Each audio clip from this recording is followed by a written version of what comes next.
ইনশাআল্লাহ ভাইয়া। গুড। এখন চলে আসো, আমরা একটা রিভিউ ক্লাস নেই আইকিউ এর উপরে।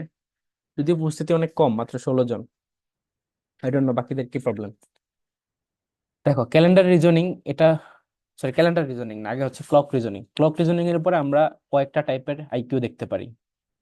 ক্লক রিজনিং এর উপরে তোমার ফার্স্টে যে টাইপটা, সেটা হচ্ছে অ্যাঙ্গেল বের করা, মধ্যাকার কোণ। তো সেটা বের করার জন্য যে সূত্রটা, সেটা কি, কিভাবে করবা বলো? 11 × মিনিট মাইনাস 60 × ঘন্টা ভাগ 2। ভাগ 2।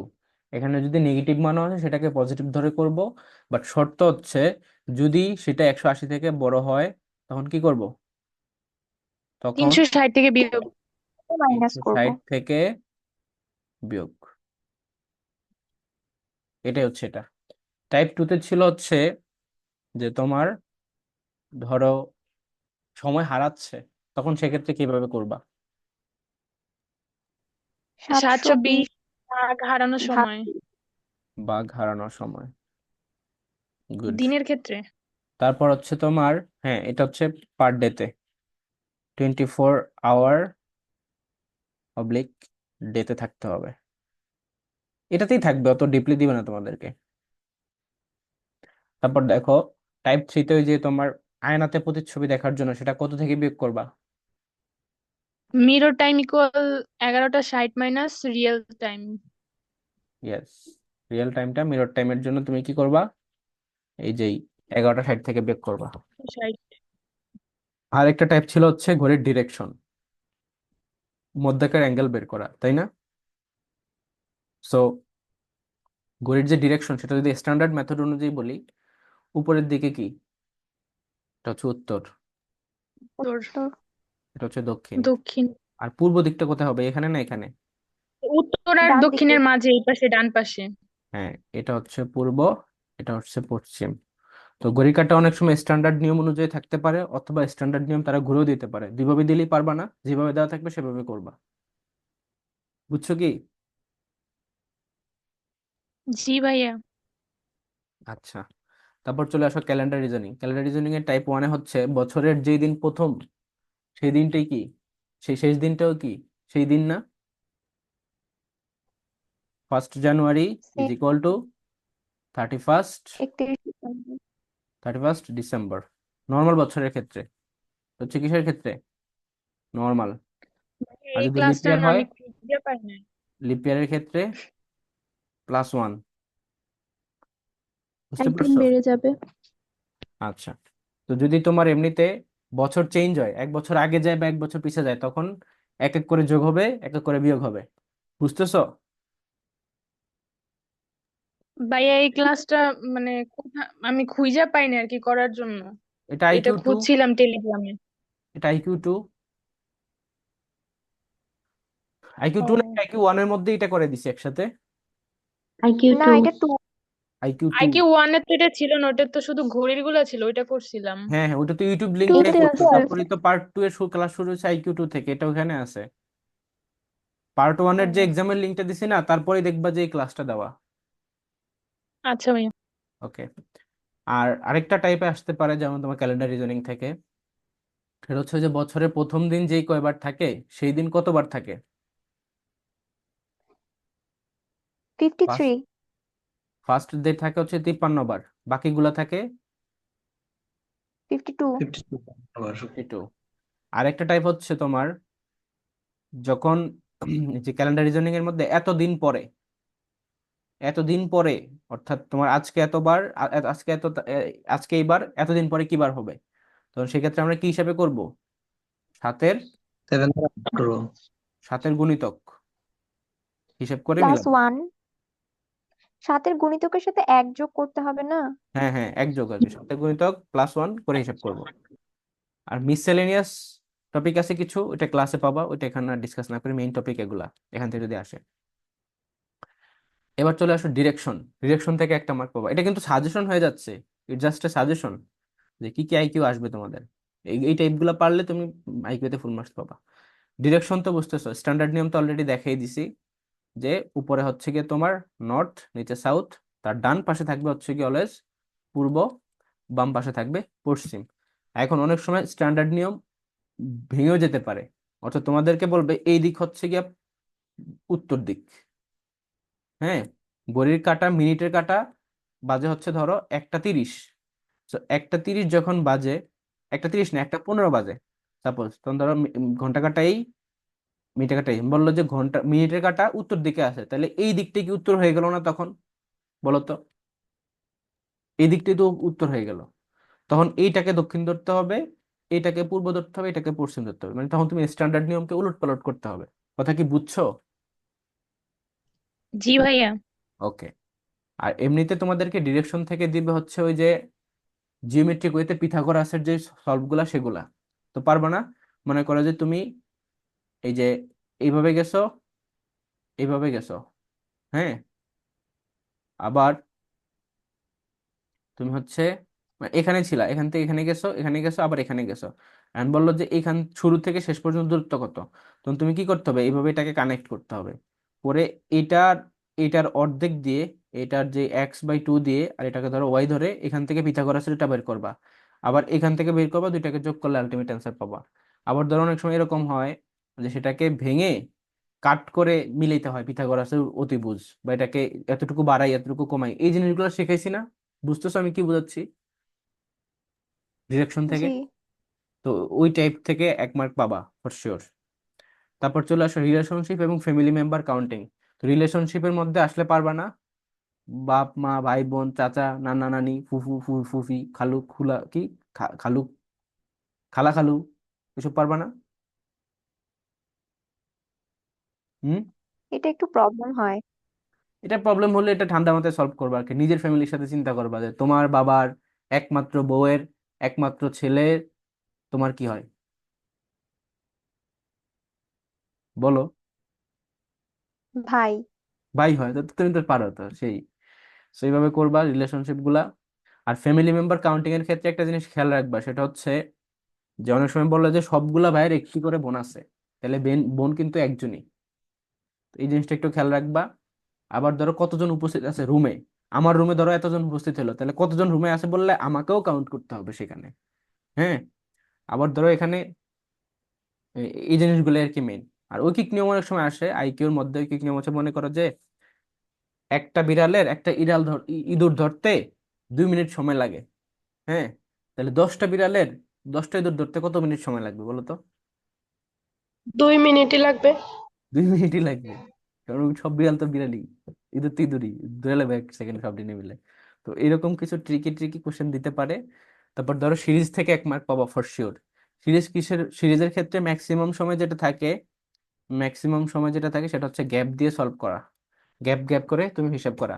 এছাড়াও তোমাদেরকে প্রাইম নাম্বার দিতে পারে, তারপরে ফিবোনাক্সি দিতে পারে। ফিবোনাক্সি জিনিসটা তো জানো তাই না, আগের দুইটার যোগফলে পরেরটা আসে। প্রাইম নাম্বার তো জানো, মৌলিক সংখ্যা সিরিজ হতে পারে, স্কোয়ারের মাধ্যমে আসতে পারে, x² +1 -1, বা কিউবিক ফরম্যাটে আসতে পারে এগুলা। আবার আবার হচ্ছে তোমাদেরকে ওইভাবে কি বলে, সিরিজের মধ্যে বিভিন্ন ধরনের ইয়ে আছে, যেমন সমান্তর ধারা। সমান্তর ধারার ক্ষেত্রে যে a+n-1 × d এততম পদ হিসেবে বের করতে পারে। সমষ্টি বলতে পারে n/2 2a-n-1 × d, এটা। অথবা স্বাভাবিক সংখ্যার যেই টোটাল হিসাব সিরিজের যোগফল n × n+1 / 2, স্কোয়ার ফরম্যাটে থাকলে সেটা হচ্ছে n × n+1 × 2n+1 / 6। আর কিউবের ক্ষেত্রে এটার উপরে স্কোয়ার বসে। এই জিনিসগুলো একটু মাথায় রাখবা। আর হচ্ছে তোমাদেরকে সিরিজ থেকে যদি কোশ্চেন দেয়, এই যে এগুলার কিন্তু শর্টকাট কিছু মেথড আছে। যেমন ধরো যদি বলি সাপোজ, অনেক সময় দেখবা সিরিজগুলো এভাবে যোগ যোগ আকারে আছে, কিন্তু একটা একটা গুণিতক আকারে আছে। এখানে 4, এখানে 8, এখানে 12। হ্যাঁ, বললো যে কততম পদ 120 হবে, তখন কি করবা? প্রথমটা দিয়া ডিরেক্ট এটাকে ভাগ করে দিবা। প্রথম প্রথমটাকে দিয়ে যে এত এত হবে বলছে না, সেটাকে ভাগ করে দিবা। যদি এরকম গুণিতক আকারে থাকে, মানে গ্যাপ গ্যাপ সেম সেম আকারে গুণিতক আকারে থাকতেছে, 4 8 12, তাহলে 4 দিয়ে 120-কে ভাগ করলে কত হয়? ভাগ করলে দেখবা যে চলে আসবে 30। 30তম পদটাই হবে গিয়া 120। বুঝছো কি কোনটা বুঝাইছি? সমান্তর ধারারই যে এইটাই জাস্ট এখানে শর্টকাট মেথডে করা যায়। ক্লিয়ার সবাই? এই টাইপের একটা বি ইউনিটে আসে জি প্রচুর। স্যার। ওকে। প্রিভিয়াস ইয়ারের কোশ্চেন সলভ করলে দেখবে এগুলো আছে। হ্যান্ডশেক নাম্বার যদি হিসাব করা হয় তাহলে সেক্ষেত্রে কি করতে হয়, যে সংখ্যাটা থাকবে, ধরো 6 জন, তাহলে আগের সংখ্যা দিয়ে গুণ 2 দ্বারা ভাগ, তাহলে হ্যান্ডশেক কতগুলো হবে? 15টা। বুঝতে পারছো? 6 জন লোক হলে হ্যান্ডশেক নাম্বার হবে 15টা, জাস্ট আগের সংখ্যা দিয়ে গুণ 2 দ্বারা ভাগ। কোডিং ডিকোডিং এর ম্যাথের ক্ষেত্রে আলফাবেটিক অর্ডারটা মনে রাখবা, আলফাবেটিক অর্ডার। আরেকটা হচ্ছে রিভার্স অর্ডার। তো রিভার্স অর্ডারে কমই আসে, আলফাবেটিক অর্ডার দিয়ে বেশি আসে। যখন ধরো তোমাকে একটা ওয়ার্ড বলবে সেইটা অনুযায়ী কোড দেওয়া থাকবে, তাহলে আরেকটা তো তো কতটুকু প্লাস হইতেছে কতটুকু মাইনাস হইতেছে ওইভাবে হিসাব নিকাশ করে কোডিং ডিকোডিং করবা। তো পারবা না? বলো। কোডিং ডিকোডিং থেকে 1 মার্ক জি পাবা, ভাই। এটা ইম্পর্টেন্ট। আর এই যে হ্যান্ডশেক নাম্বারের ক্ষেত্রে আরেকটা টপিক ছিল ওই যে তোমাদের লিগ পদ্ধতিতে খেলা, তখন সেক্ষেত্রে কি করতে হয়, অর্ধেক অর্ধেক করে যোগ করতে হয়, সেটা মনে আছে তো? লিগের ক্ষেত্রে লিগ খেলা অর্ধেক অর্ধেক করে, অর্ধেক অর্ধেক করে যোগ। ধরো 16টা, ধরো 32টা টিম খেলবে লিগ পদ্ধতিতে, তাহলে কতগুলা ম্যাচ অনুষ্ঠিত হবে? এইভাবে হবে 16+8+4+2+1, তাহলে এখানে যা উত্তর আসে তা। ঠিক আছে, এইভাবে করবো আর কি। পাজল সলভ আসতে পারে। পাজল সলভ তো বুঝছোই, যেমন ধরো যে বক্স আকারে যেভাবে থাকে আর কি, এখানে সংখ্যা দিয়ে দিবে, বলবে যে এটা এটা প্রশ্নবোধক চিহ্ন, বা এরকম এইভাবে দিয়া এইভাবে এইভাবে দিয়া এখানে এখানে দিয়ে এটা হবে, তাহলে এখানে এখানে দিয়ে এটা হবে, মানে এইভাবে পাজল সলভ আকারে আসতে পারে। অথবা তোমাদেরকে এইভাবে দিতে পারে, ওই যে এটার মধ্যে একটা বক্স আছে, এটার মধ্যে একটা গোল আছে, এটার মধ্যে একটা টিক আছে, তাহলে এরপর একটা কোনটা হবে, এরকম ভাবে দিতে পারে। তো পাজল সলভের মধ্যে পড়বে। অড ম্যান আউট হইতে পারে, অড ম্যান আউট তো ইজি আছে, পারবা, যে কোনটা সামঞ্জস্যপূর্ণ নয়। সো এই দুইটা টপিক একটু ইম্পর্টেন্ট, এখান থেকেও আসে কোশ্চেন।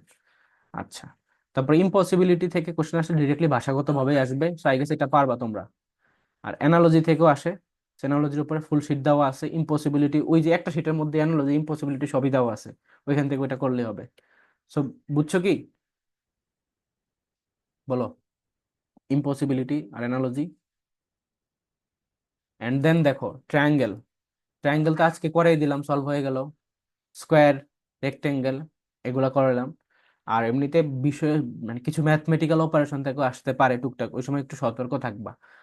ডি ইউনিটে একটা টাইপের কোশ্চেন আসতো আইকিউর, ওইটা হচ্ছে ধরো তোমাদেরকে এমন ভাবে বলতো যে নিচের কোন শব্দগুলা দিয়ে বা কোন লেটার গুলা দিয়ে একটা শব্দ তৈরি করা যাবে, যেটা হচ্ছে যেটা হচ্ছে একটা শহরকে রিপ্রেজেন্ট করে, ধরো এরকম ভাবে দেওয়া আছে র্যাপিস।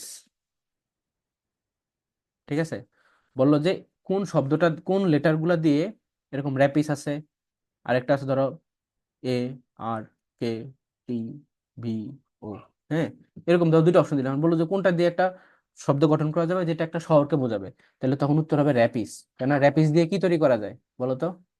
শহর, হ্যাঁ। প্যারিস তৈরি করা যায়। ঠিক আছে, তো এইভাবে কিছু দিতে পারে। বা তোমাদেরকে ম্যাথমেটিক্যাল কিছু দিতে পারে, যেমন ধরো একবার একটা কোশ্চেন ছিল যে তোমার কাছে 5টা লাল বল, তারপরে 4টা হচ্ছে ব্লু বল, এবং 3টা হচ্ছে তোমার হোয়াইট বল। এখন কতগুলো বল নিলে তোমার কতগুলো বল নিলে সবগুলো কালারই পাওয়া যাবে? কতগুলো বল নিলে অ্যাটলিস্ট কতগুলো বল নিলে সবগুলো কালারই পাওয়া যাবে বলো তো? ব্লু 10টা। হোয়াইট যদি নাও, কয়টা? 10টা।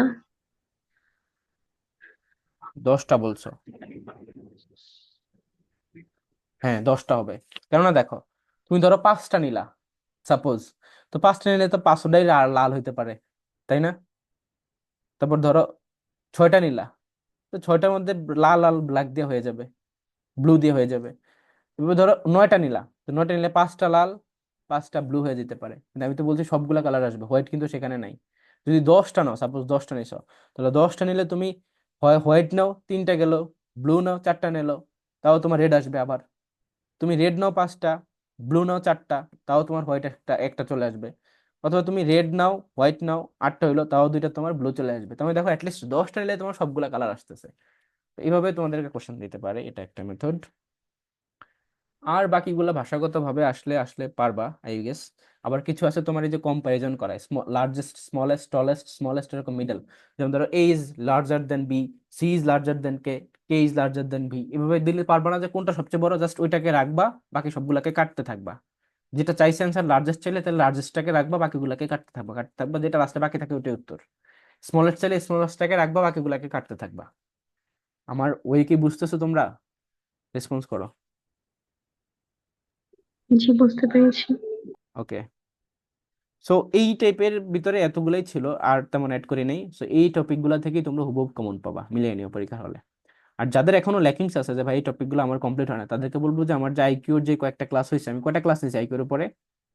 আইকিউর উপরে 5টা পার্টে 5টা টপিক কভার হয়েছে, না 5টা টপিক না, অ্যাকচুয়ালি 5টা পার্টের মধ্যে তোমার সবগুলো টপিক কভার করা হয়েছে। তো ওইখান থেকে ওই জিনিসগুলো করে ফেলো। ওর মধ্যে থেকে শিটগুলো দেওয়া আছে দেখানো, এক একটা ক্লাসের মধ্যে মিনিমাম হলো তোমার 7-8টা করে টপিক ইনক্লুডেড। তো তুমি ওইখান থেকে ওইটা করলে হবে।